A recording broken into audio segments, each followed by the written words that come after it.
नहीं।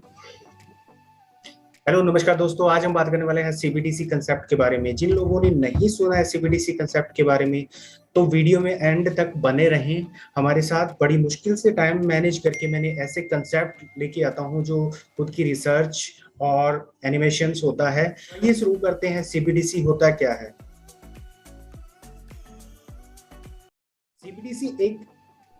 सीबीडीसी एक ऐसा कंसेप्ट है जो किसी भी गवर्नमेंट की जो ओरिजिनल करेंसी होती है, जो लीगल टेंडर होता है, उसके बेस पे इसको इशू किया जाता है इन फॉर्म ऑफ डिजिटल और ब्लॉकचेन के बेस पे। तो सेंट्रल बैंक डिजिटल करेंसी, ये फुल फॉर्म होती है सीबीडीसी कंसेप्ट की। जैसे कि रुपी है, इंडिया का जो एसेट है, लीगल टेंडर है, रुपीज है, उसको ई रुपीज का नाम दिया जा सकता है या सी रुपीज का नाम दिया जा सकता है। वो एक सीबीडीसी कंसेप्ट होगा। तो उस चीज का फायदा क्या है और नुकसान क्या है, इन चीजों के बारे में हम जानेंगे। एक्चुअल में बिटकॉइन, इथेरियम, ये सभी क्रिप्टो करेंसीज भी as a legal tender identify हो सकती है इंडिया में, बट इनको क्यों नहीं किया जा रहा है लीगल टेंडर के तौर पे, इसका भी हम एक रीजन देखते हैं। बड़ी चीज आती है वॉलेटिलिटी। जब वॉलेटिलिटी में क्रिप्टो करेंसीज का प्राइस ऊपर जाता है तब बहुत सारे यूजर्स होते हैं जिनको लॉस भी होता है, प्रॉफिट भी होता है। इस केस में किसी भी गवर्नमेंट के लिए ये डाटा मॉनिटर कर पाना बहुत मुश्किल होता है, नियरली इम्पॉसिबल होता है, क्योंकि डिसेंट्रलाइज नेचर के कारण जो एग्जैक्ट फिगर्स आनी होती है वो किसी भी कंट्रीज के गवर्नमेंट के पास में नहीं आ पाती। और इसीलिए सीबीडीसी कंसेप्ट है, उसको सेंट्रल बैंक यानी कि आरबीआई है या फेडरल रिजर्व है जो यूएसए का है, उस इसको इम्प्लीमेंट करने की तैयारी कर रहे हैं। सीबीडीसी में काफी लंबे टाइम से काम हो रहा है, बट इसमें कई लूप होल्स हैं। उन सभी लूप होल्स की स्टडी हो रही है, उन सभी को दूर किया जा रहा है। उसके बाद सीबीडीसी कंसेप्ट है वो अलग अलग कंट्रीज में लागू होगा। सीबीडीसी कंसेप्ट को लागू करने वाली कंट्री का कुछ एक कंट्री है जिनका नाम है चाइना, और इसके बाद नाम आता है रशिया जिसमें ई रूबल का नाम दिया है, और चाइना में ई युआन है। इसके अलावा और भी कई कंट्रीज है जिनमें सीबीडीसी कंसेप्ट है जो उसके बेस पे आपका जो लीगल टेंडर होता है उसको एक डिजिटल फॉर्म में इशू कर दिया जाता है। जैसे आप गूगल पे यूज कर रहे हैं, वो एक डिजिटल फॉर्म है, न कि एक क्रिप्टोग्राफिक फॉर्म में है। तो क्रिप्टोग्राफिक फॉर्म में बनाने के लिए जो आपका ₹1 है वो ₹1 के बैक्ड होता है, जो आपका नोट होता है वो बैक्ड होता है। तो इन फॉर्म ऑफ इसमें फ्लक्चुएशन भी है, बहुत कम होती है। बट जो आपका करंट जो डिजिटल रुपीज है, जो रुपीज है जो गूगल पे के थ्रू या फोन पे के थ्रू आप यूज कर रहे हैं, उसमें आपका ₹1 और आपका जो हैंड में ₹1 है वो वैल्यू सेम रहती है। बट सीबीडीसी में फ्लक्चुएशन होती है, बहुत कम होती है। ये आपका जो नेशनल रिजर्व होता है उसके द्वारा बैक्ड होता है। 2 तरीके के सीबीडीसी कंसेप्ट अप्लाई हो सकते हैं और डिफरेंट डिफरेंट ब्लॉकचेन्स के भी ऊपर इसको इशू किया जा सकता है। जो स्मार्ट कॉन्ट्रैक्ट एनेबल्ड है, जैसे टोकन की फॉर्म में हो सकता है, या गवर्नमेंट अपना खुद का ब्लॉकचेन लेके आके इसको इम्प्लीमेंट कर सकती है। तो आइए डिटेल में थोड़ा जानते हैं कि आज के टाइम में कैसे काम हो रहा है बैंकिंग सेक्टर में और फ्यूचर में क्या चेंजेस देखने को मिलेंगे। करंटली हम सेंट्रल बैंक में एक रियल मनी डिपॉजिट करते हैं जो बैंक के पास जाती है, और बैंक उसको एक प्रॉमिस देता है और उसके बदले में आपको सर्विस देता है, और वो सर्विस आपका जो एंड यूजर है उस तक पहुंच जाती है। एंड यूजर आप भी हो सकते हैं, कोई थर्ड पर्सन भी हो सकता है। फ्यूचर में क्या होगा, फ्यूचर में जो बैंक है, सीबीडीसी कंसेप्ट है, जो डिजिटल फॉर्म में एक क्रिप्टो करेंसी है जो कंप्यूटर द्वारा है, वो सारी की सारी एक बैंक के पास जाएगी और उसके बदले में सर्विसेज आपको मिलेगी। वहां पे आपका बैंक का रोल बहुत कम हो जाता है, और जो सीबीडीसी कंसेप्ट है वो डायरेक्टली यूजर्स को सर्विस मिलती है। और यूजर को सर्विस मिलने के बाद एक प्रोसेस होती है वो फास्ट हो जाती है। इससे एक फ्यूचर में एक ये बेनिफिट होता है कि आपको बहुत सारी कॉम्प्लिकेसी है उससे नहीं गुजरना पड़ता, और आप क्रिप्टो करेंसी और ब्लॉकचेन का यूज भी कर पा रहे हैं। तो सबसे बड़ा लूप होल होता है, सिंपल लैंग्वेज में बात करूं, बिटकॉइन में प्राइस फ्लक्चुएशन बहुत होता है, और डिसेंट्रलाइज नेचर होने के कारण गवर्नमेंट इस चीज को कंट्रोल नहीं कर पाती। इसीलिए सीबीडीसी कंसेप्ट को फर्स्ट टाइम चाइना ने इंट्रोड्यूस किया था। इसके बाद कई कंट्रीज ने इस कंसेप्ट पे काम किया और अभी भी चल रहा है। बट एक प्रैक्टिकली जो ओवरऑल सिनेरियो है वो अभी तक बनता हुआ नहीं दिखाई दे रहा है, क्योंकि इसमें कई लूप होल्स है। उन सभी लूप होल्स को गवर्नमेंट है, प्राइवेट एजेंसीज है, जो आईटी कंपनीज है, और भी और भी कई फॉर्म्स है जो इसको रिजॉल्व करने में लगी हुई है। सीबीडीसी कंसेप्ट होता क्या है? एक central digital currency in form of digital legal tender, यानी कि आपका इंडिया का रुपीस है तो वो डिजिटल रुपीस हो जाएगा। अगर आप यूएसए में है तो आपका ई यूएस डॉलर हो जाएगा।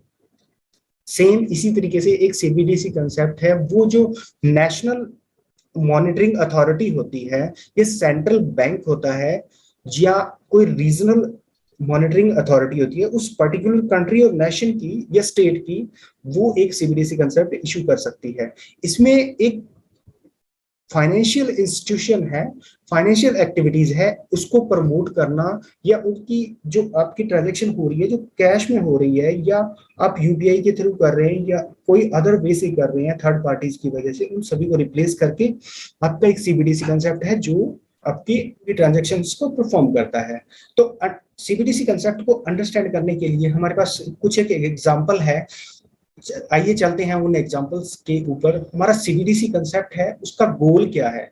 मेन गोल है जो जो मनी आप फिजिकली तौर पे आप ट्रांजैक्ट करते हैं उसमें टाइम कंज्यूमिंग भी होता है और आपके लिए हैंडलिंग भी इश्यूज होते हैं। इसके अलावा कई और भी रिस्क एसोसिएटेड होते हैं, क्योंकि आप किसी भी क्रिप्टो करेंसी को यूज कर रहे हैं तो उसमें रिस्क एसोसिएटेड होते हैं। गवर्नमेंट चाहती है कि इन सभी रिस्क से हट के आप ब्लॉकचेन का सही तरीके से यूज करें और वो सीबीडीसी कंसेप्ट पे यूज करें, और इससे आपका कॉस्ट सेविंग है, जो बैंकिंग चार्जेस है या अदर चीजें हैं, वो सारी की सारी सेव हो और कम से कम टाइम में आप फास्ट से फास्ट ट्रांजेक्शन्स कर सकें।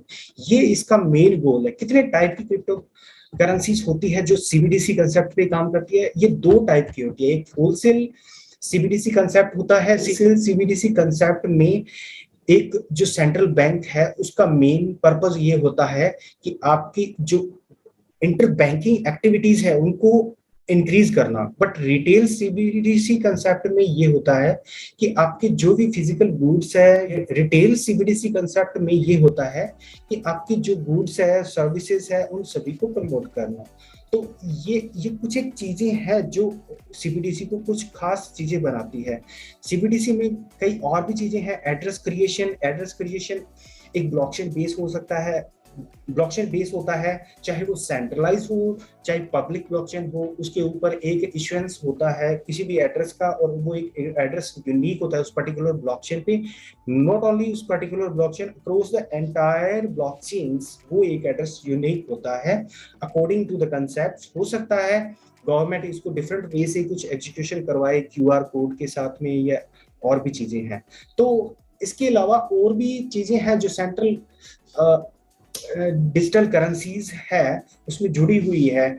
अगर आप इसको क्लियरली क्लोजली देखेंगे तो आपको कुछ एक चीजें हैं जो बेनिफिट नजर आएंगी। उसमें यूज केसेस है। आपने एक चीज देखी होगी सीबीडीसी कंसेप्ट में यूज केसेस क्या क्या है, वो भी एक जान लेते हैं। सीबीडीसी कंसेप्ट का सबसे बड़ा यूज केस है कि आपका मनी सिक्योर रहता है और बैंक के चक्कर में आपको नहीं घूमना पड़ता, और साथ में जो एक मास लेवल पे फ्लक्चुएशन आती है क्रिप्टो मार्केट में, वो चीज हमें देखने को ज्यादा नहीं मिलती। इसीलिए सीबीडीसी कंसेप्ट को फुल प्रूफ सेफ माना जाता है। यूज केसेस है, रिटेल सीबीडीसी है, इसके अलावा होलसेल सीबीडीसी है, इसके बारे में हमने बात कर लिया। इसकी एप्लीकेशंस है, आने वाले टाइम में इसकी एप्लीकेशंस के बारे में डिटेल में हम समझेंगे। बट एक अभी इतनी ज्यादा एप्लीकेशंस हमें देखने को नहीं मिली है। अभी सिर्फ हम ये कह सकते हैं कि अभी अंडर डेवलपिंग स्टेज में है और आने वाले टाइम में इसमें काफी सारी डेवलपमेंट होती है।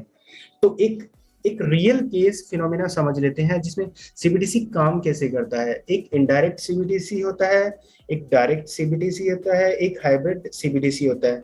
इनडायरेक्ट, सबसे पहले देखते हैं डायरेक्ट सीबीडीसी जो सेंट्रल बैंक के साथ में जुड़ी होती है। मर्चेंट एंड पर्सन, डायरेक्टली आप उस चीज की पेमेंट ट्रांजेक्शन कर सकते हैं।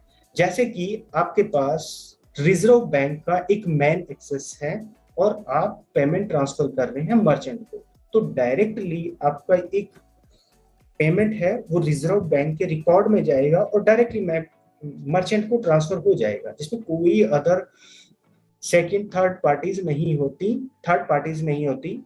और इसके अलावा एक इनडायरेक्ट होता है, जैसे कि आपने यूपीआई के थ्रू आप पेमेंट करते हैं, सबसे पहले आप एचडीएफसी का बैंक यूज कर रहे हैं, कोई भी बैंक यूज कर रहे हैं, वो बैंक एचडीएफसी के पास वो ट्रांजेक्शन का रिक्वेस्ट जाता है, वो एचडीएफसी नो करता है आपके सेंट्रल बैंक को, सेंट्रल बैंक आपको अप्रूवल देता है कि एचडीएफसी से आप एसबीआई के बैंक में ट्रांसफर कर सकते हैं, और उसके बाद मर्चेंट को पेमेंट ट्रांसफर होती है। तो ये एक इनडायरेक्ट सीबीडीसी कंसेप्ट है जो कि एक लेस वॉलेटाइल है, इसको मैं नेग्लिजिबल बोलूंगा, क्योंकि इसमें वॉलेटिलिटी बहुत कम होती है और काफी ज्यादा रिलायबल है ओवर द एंटायर क्रिप्टोज, और इसीलिए गवर्नमेंट इसको मास लेवल पे अडॉप्ट करने की सोच रही है। क्रिप्टो करेंसीज को गवर्नमेंट एक डिफरेंट एंगल से देखती है, जिसको सस्पिशियस एक्टिविटीज के अंदर भी देख लेती है कि आप मनी लॉन्ड्रिंग तो नहीं कर रहे हैं, टैक्सेशन टाइम पे कर रहे हैं नहीं कर रहे। बट ब्लॉकचेन के लिए हम गवर्नमेंट ऑफ इंडिया हमेशा से पॉजिटिव है और पॉजिटिव रही है। तो ऐसे ही एक कंसेप्ट आता है हाइब्रिड सीबीडीसी। इसमें एक हाइब्रिड स्ट्रक्चर बनता है, जो सेंट्रल बैंक होता है, उसके बीच में एक पेमेंट सर्विस प्रोवाइडर होता है, एज लाइक पेटीएम। तो एक हाइब्रिड सीबीडीसी है। मैं पेटीएम का एग्जांपल ले रहा हूँ, गूगल पे का ले रहा हूँ, बट ये सारे के सारे सेंट्रलाइज बॉडीज है। बट फिर भी बात कर रहा हूँ मैं क्रिप्टो करेंसी की, जो एक सेंट्रल बैंक डिजिटल करेंसी है, जो एक सेंट्रल बैंक के द्वारा एक डिजिटल करेंसी इशू की गई है। तो एक ऐसा फिनोमेना आपके सामने देखने को मिलता है, और आगे आने वाले वीडियोस में हम इसको डिटेल से समझेंगे। अगर आपका कोई पर्टिकुलर क्वेश्चन होता है, कोई आपका एक अलग से कोई टॉपिक है जिसके ऊपर आपको क्लैरिटी चाहिए, मोर डिटेल चाहिए, तो आप कमेंट बॉक्स में आप मेंशन कर सकते हैं। इसके अलावा मेरी ऑल सोशल हैंडल्स है, उस पर जाके भी आप एक रिक्वेस्ट जनरेट कर सकते हैं। इससे बेस्ट भी है, आप कोई भी जो टॉपिक है उसके लिए आप ईमेल करें आपके लिए। Thank you for watching, keep supporting.